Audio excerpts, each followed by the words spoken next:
যখন কোন বান্দা সূরা ফাতিহার একটা করে আয়াত বলে আলহামদুলিল্লাহি রাব্বিল আলামিন, সঙ্গে সঙ্গে আল্লাহ জবাব দিয়ে বলেন হামিদানি আবদি, বান্দা তুই আমার প্রশংসা করলি।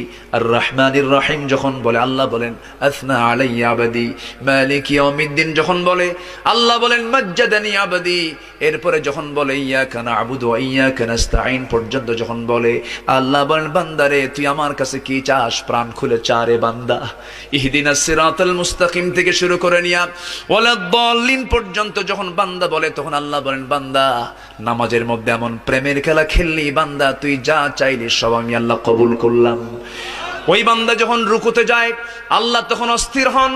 ওই বান্দা যখন সিজদায় যাওয়ার জন্য প্রস্তুতি নাই, সমস্ত ফেরেশতাকে ডাক দিয়ে বলেন ও ফেরেশতারা, এই বান্দাগুলো আমাকে দেখলো না, রাসূলকে দেখলো না, কোরআনকে দেখে হাদিসকে বিশ্বাস করে আমাকে খুশি করার জন্য তার সবচেয়ে সম্মানজনক জায়গা সিজদা আমাকে দেওয়ার জন্য, আমার তার মস্তক আমাকে দেওয়ার জন্য কিভাবে সঁপিয়ে দিচ্ছে।